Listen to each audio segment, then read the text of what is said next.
वीर जयंती special. धीरे धीरे रे मना, धीरे सब कुछ होए, माली सींचे सौ घड़ा, ऋतु आए फल होए।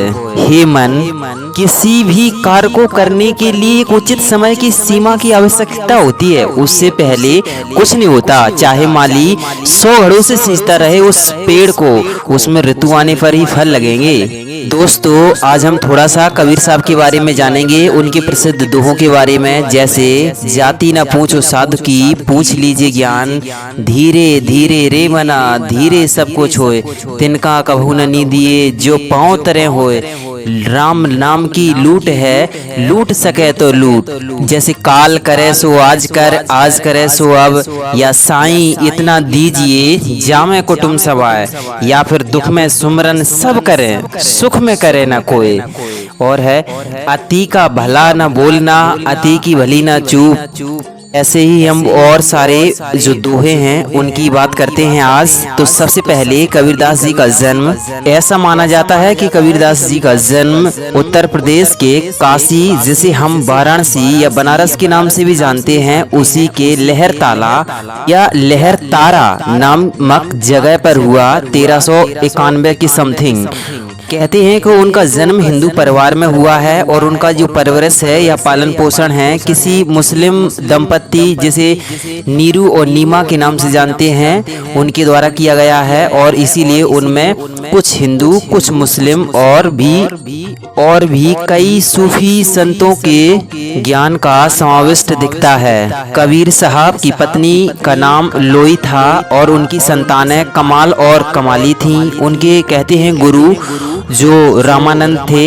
हालांकि रामानंद के पास किसी चर्चा के लिए जाते थे और उन्होंने एक बार तो कहा भी है कि मेरी जो सब सीख है वह रामानंद की दी हुई है। उनके एक शिष्य थे धर्मदास बणिक और हजारी प्रसाद द्विवेदी हैं। उन्होंने उनके पिताजी का नाम अली बताया है और कहते हैं कि वह दक्षिण भारत से आए थे और उनकी भक्ति है जो निर्गुण ईश्वर की भक्ति है। निर्गुण मार्गी शाखा के प्रमुख कवि हैं और उनकी मान्यता यानी कि उनकी जो रचना है वह गुरु महिमा पर आधारित हैं और बाहरी आडंबर पर पुरजोर विरोध किया है।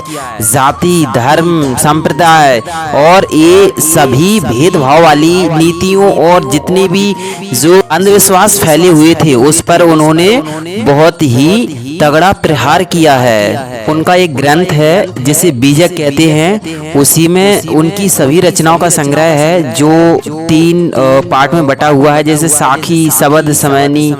और उनकी जो साखी है वह सबसे ज्यादा पंक्तियां हैं। उनके कुछ दोहे हैं, चलिए हम सीखते हैं, जानते हैं। गुरु गोविंद दो खड़े काके लागू पाए, बलहारी गुरु आपने गोविंद दियो बताए। हे गोविंद आप ही बताओ, एक गुरु खड़े हैं, एक गोविंद खड़े हैं, यानी कि ईश्वर खड़े हैं। मैं किसके पैर सबसे पहले पढ़ूं?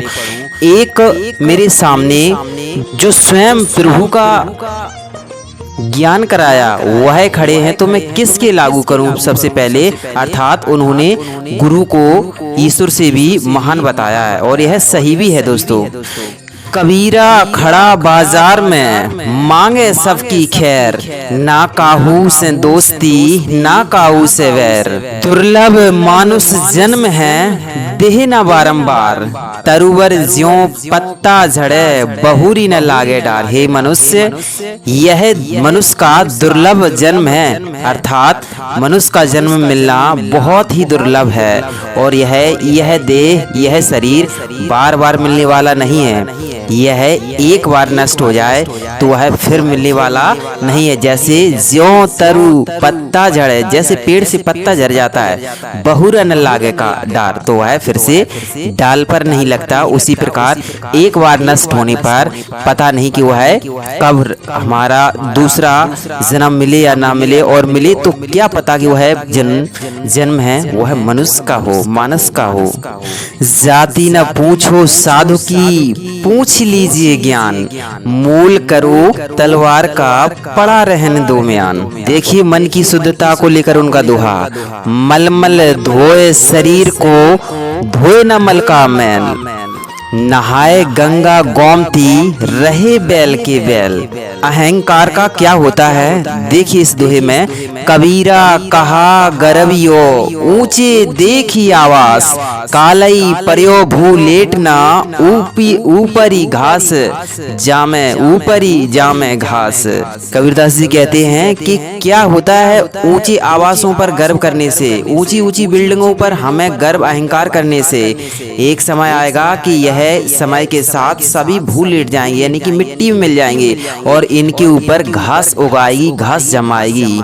हमारे मन में जो पानी की ललक है, जिसे पानी की लगन है, उसके बिना सब निस्सार है। जैसे कबीर सीप समंद की रटे प्यास प्यास, समुंद ही तिनका करी गिने स्वाति बूंद की आस। अर्थात जो स्वाति होती है, जो समुद्र में एक बिल्लो होती है, सीप होती है, जो सीप होती है वह कितने समुद्र राशि में रहती है, कितनी जल राशि में रहती है, लेकिन वह फिर भी प्यास प्यास रखती रहती है, क्योंकि उसे केवल एक ही बूंद की चाह है, वह है स्वाति की बूंद। दोस्तों, समय के चक्र से कोई नहीं बच सकता। जैसे सातों शब्द जू बाजते घरी घरी होते राग। सातों शब्द यानी कि जिनके यहाँ पर राग रंग सभी बजते थे, किसी समय घरी घरी होते रात उनके घर राग होते थे। ते मंदिर खाली पड़े बेसन लागे काग। अर्थात आज उन घरों पर, उन मंदिरों पर, उन घरों पर खाली पड़े हैं और उन घरों पर काग यानी कौवे बैठ रहे हैं। आज वो घर हैं खाली पड़े हैं, यानी कि घर के घर शमशान हो चुके हैं। अर्थात यह समय है, समय की मार है, उसे कोई नहीं बच सकता। दोस्तों, प्रेम कबीर बादल प्रेम का हम पर बरसा आई, अंतर भीगी आत्मा हरि भई बन राई। कबीरदास जी कहते हैं कि मेरे ऊपर प्रेम का बादल बरस पड़ा है, जिससे अंदर की आत्मा भीग चुकी है और आसपास का पूरा परिवेश हरा भरा हो गया है, खुशहाल हो गया है। यह प्रेम का अपूर्व प्रभाव है। हम इसी प्रेम में क्यों नहीं जीते? प्रेम के बिना लाइफ कैसी होती है देखें। जिही घट प्रेम न प्रीति रस, पुनि रस नाम नहीं, ते नरिया संसार में उपजई भय वे काम। यानी कि जिन घरों में, जिन घट में, यानी जिसके हृदय में प्रेम नहीं है, प्रीति नहीं है, पुण्य रस नाम नहीं, अर्थात किसी ईश्वर अच्छे कर्मों का कोई नाम नहीं, बेनर या संसार में, मतलब ऐसी लोग इस संसार में उपजी भय बेकाम, अर्थात बेकार में जन्म लिया है उन लोगों ने। तो जाता है सो जान दे, तेरी दशा न जाए। हे मनुष्य, जो जाता है उसे जान दे, लेकिन अपनी कंडीशन मत जाने देना। खेवटिया की नाव ज्यों घड़े मिलेंगे आए। अर्थात जो जाता है उसे जाने दो, तुम अपनी स्थिति को, दशा को न जाने दो। यदि तुम अपने स्वरूप में बने रहे तो केवट की नाव की तरह अनेक व्यक्ति आकर तुमसे मिलेंगे। हमारा शरीर क्या है देखिए, यह तन कांचा कुंभ है, लिए फिरते हाथ साथ, टपका लागा फूट गया कछु ना आया हाथ। अर्थात हमारा यह शरीर कच्चे घड़े के समान है और हम इसे हमेशा साथ लिए फिरते हैं।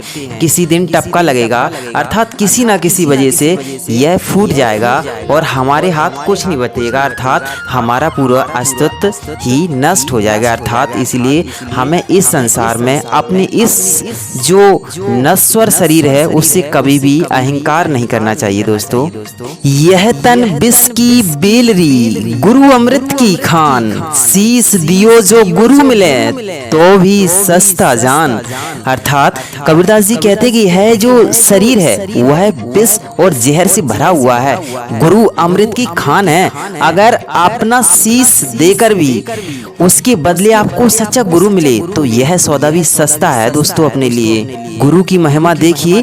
सब धरती कागज करूं, लेखनी सब बनराज, हे गुरु, मैं पूरी धरती को ही कागज बना डालूं और इस पर जो वनस्पतियां हैं, पेड़ पौधे हैं, उनको ही कलम बना दूं, लेकिन फिर भी 7 समुद्र की मसी करूं, गुरु गुण लिखा न जाए। 7 समुद्र की इंक यानी स्याही बना दूं, मसी बना दूं, लेकिन फिर भी हे गुरु, मैं आपके गुरु जो आपके गुण हैं उनका बखान नहीं कर सकता, अर्थात मैं आपके जो ऋण है, आपकी जो कृपा है, उनको कभी भी बखान नहीं कर सकता, अर्थात गुरु की महिमा सर्वोपरि है। ऐसी वाणी बोलिए मन का आपा खोए, औरन को शीतल करे आपहु शीतल होए। वाह। कुछ दोहे आप घर पर पढ़ सकते हैं, जैसे बुरा जो देखन में चला बुरा न मिलिया कोय, बड़ा हुआ सो क्या हुआ जैसे पेड़ खजूर, या फिर काल करे सो आज करे सो अब, पल में परलय होएगी बहुरी करेगा कब, या फिर साईं इतना दीजिए जामे कुटुंब समाए, मैं भी भूखा ना रहूं साधु भी भूखा ना जाए, जैसे तिल में तेल है ज्यों चकमक में आग, या फिर माया मरी न जग मर गया शरीर। दोस्तों, कबीर निष्पक्ष है, जैसे कबीरा खड़ा बाजार में मांगे सबकी खैर, ना काहू से दोस्ती ना काहू से वैर। और भी सुंदर उनके दोहे हैं, जैसे चिंता ऐसी डांकनी जो काट कलेजा खाए, वैद बेचारा क्या करे कहाँ तक दवा खवाए।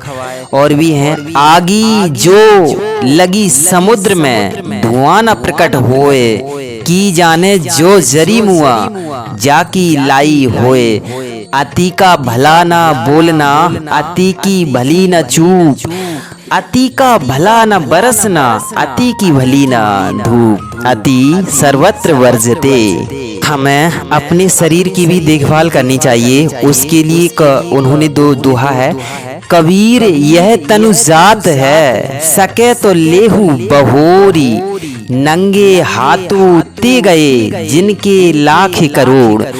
अर्थात कबीर जी हमारे शरीर की ओर ध्यान आकर्षित करते हुए यह कहना चाहते हैं कि हमारा शरीर बहुत ही कीमती है और इसकी देखभाल नहीं करने से यह जल्दी नष्ट हो जाएगा। अर्थात जीवन में सिर्फ धन संपत्ति जोड़ने में ना लगे रहें, अपने शरीर का भी ध्यान दें, क्योंकि जिसके पास लाखों करोड़ों की संपत्ति थी वो भी खाली हाथ गए हैं।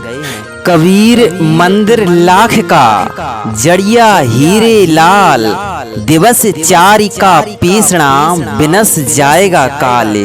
कबीर जी कहते हैं कि हमारा यह शरीर लाख यानी कि कीमती वस्तु या पत्थर से बना एक मंदिर के समान है, जिसको हमारा सारा जीवन हीरे और लाली जैसी कीमती वस्तुओं से सजाने में लगे रहते हैं, किंतु हमें भूल जाते हैं कि हमारा जीवन सिर्फ 4 दिन का खिलौना है, उसके बाद यह शरीर नष्ट हो जाता है। और दोस्तों, खिलौने का क्या काम होता है? उससे खेलना, ना कि उसको संजो कर रखना। जबकि हम सब अपने अपने शरीर पर ध्यान न देकर उसको इग्नोर करते रहते हैं। जैसे हो तन तो सब बन भया, हमारा जो शरीर है वह तो पूरा बन हो गया है। कर्म भय कुल्हाड़, और हमारे पूरे कर्म किसके समान है? कुल्हाड़ी के समान। आप को काट के कहे कबीर विचार, और हम अपने ही बन यानी शरीर रूपी बन को अपने कर्म रूपी कुल्हाड़ी से काटने में लगे हैं, अर्थात अपने ही शरीर को नष्ट करने में लगे हुए हैं। हार्ड वर्किंग नमन ही मनोरथ छाड़ी दे, तेरा क्या ना होए, पानी में घी निकसे तो रूखा खाए ना कोई। कि हे मनुष्य, मन से अकेला कुछ नहीं होता, अर्थात मन के सोचने से सभी कार्य पूरे नहीं होते, उनको हार्ड वर्क से पूरा करना पड़ता है। जैसे यदि पानी में घी निकलने लगे तो कोई क्यों रूखा खाए, अर्थात क्यों कोई रूखी रोटियां खाए। इसीलिए उसे छोड़ देना चाहिए और सिर्फ उसी में ध्यान देना चाहिए जिसे पूरा करना हमारे बस में हो। लालच, ईर्षा, माया मुई न मन मोया, मर मर गया शरीर, आशा तृष्णा ना मुई, यों कहीं गया कबीर।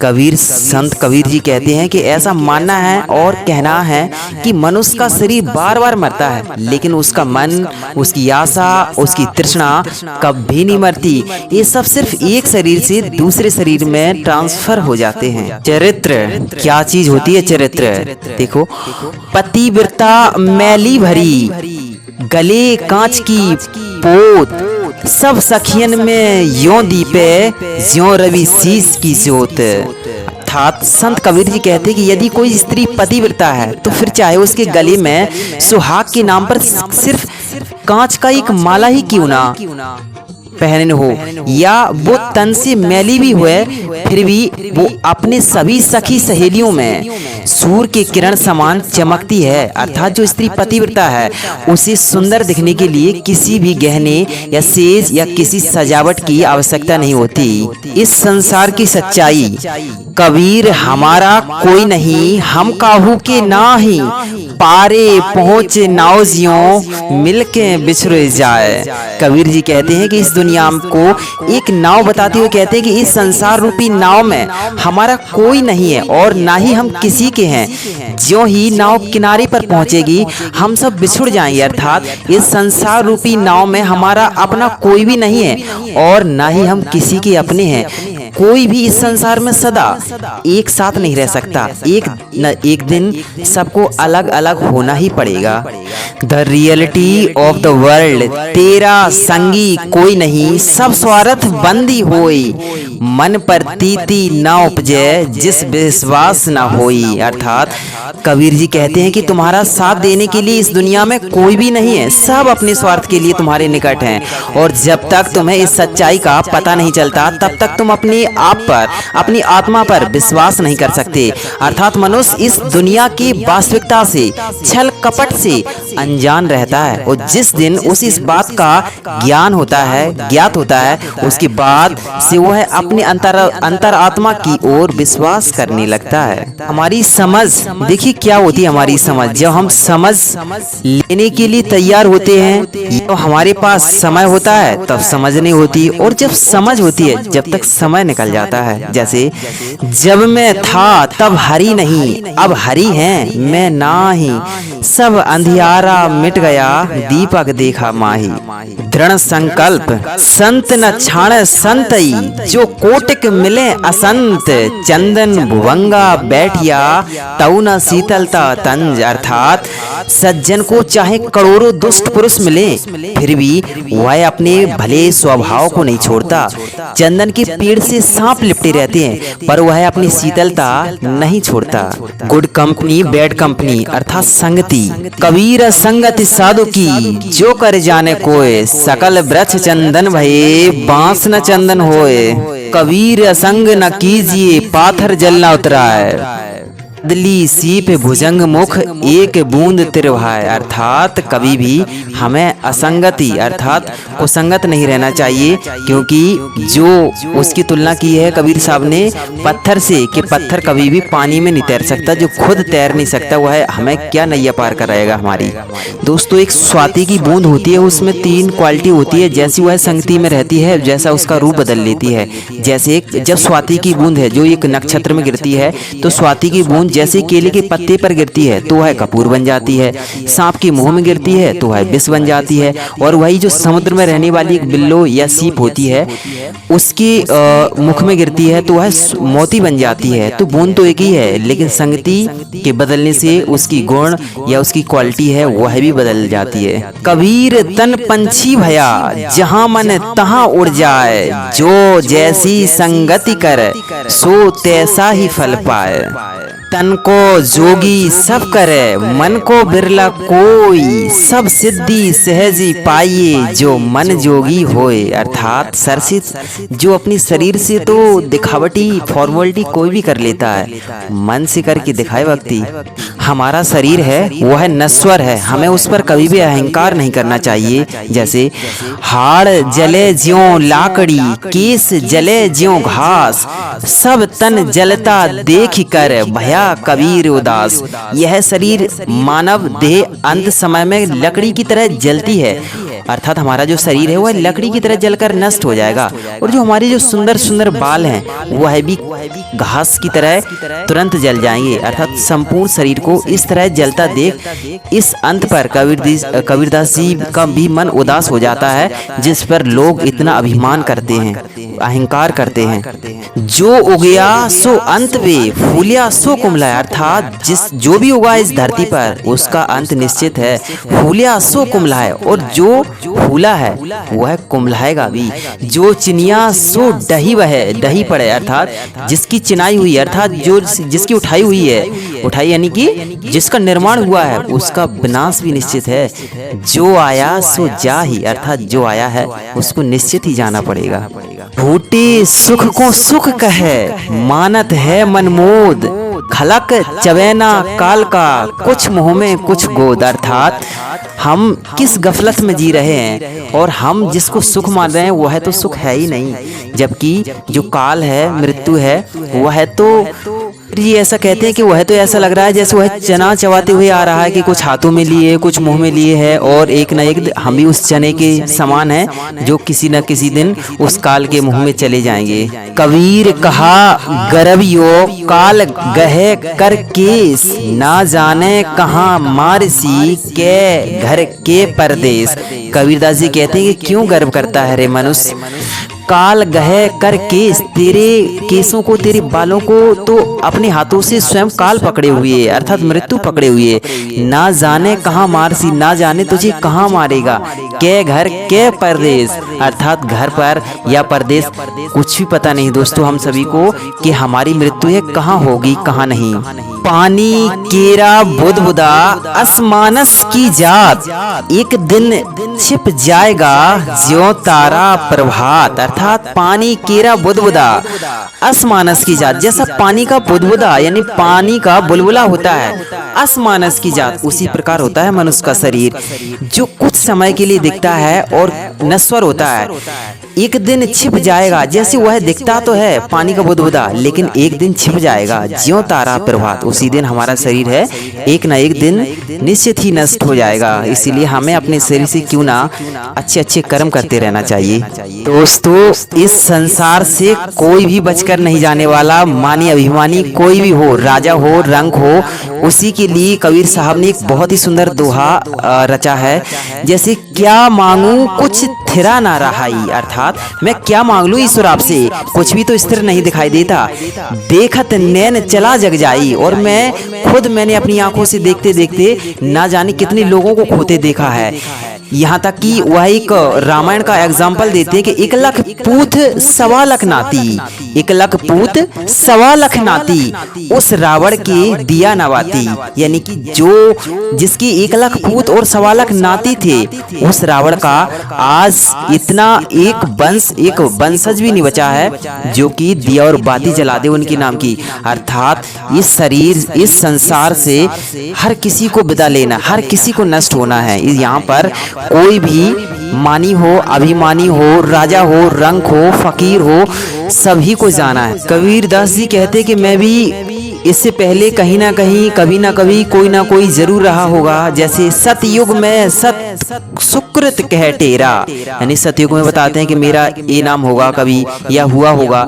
सतयुग में सत सुकृत कह टेरा, त्रेता नाम मुनेन्द्र मेरा, द्वापर में करुणामय कहलाया, कलयुग में नाम कबीर धराया। वाह दोस्तों, कबीर साहिब जी द्वारा लिखित में कुछ ग्रंथ हैं, जैसे 6 ग्रंथ हैं उनके, जैसे कबीर साखी। तो इस ग्रंथ के माध्यम से कबीर साहब साखियों के माध्यम से यह बताना चाहते हैं जैसे आत्मा परमात्मा का ज्ञान समझाया करते थे। और कबीर बीजक, इस ग्रंथ में जो मुख्य भाग है उनके, यानी कि जो बड़ी बड़ी रचनाएं हैं, कबीर शब्दावली, इस ग्रंथ में मुख्य रूप से कबीर साहब जी ने आत्मा को अपने अनमोल शब्दों के माध्यम से परमात्मा की जानकारी बताई है। अर्थात उन्होंने इसमें एक एग्जाम्पल्स के तौर पर, या जो हमारी जो क्षेत्रीय जनता है, आम लोग हैं, उनके लिए कुछ क्षेत्रीयता से जोड़ते हुए कुछ एग्जाम्पल्स दिए हैं। कबीर दोहावली, इसमें मुख्य तौर पर बहुत बेहतरीन सुंदर सुंदर दोहे रचित हैं।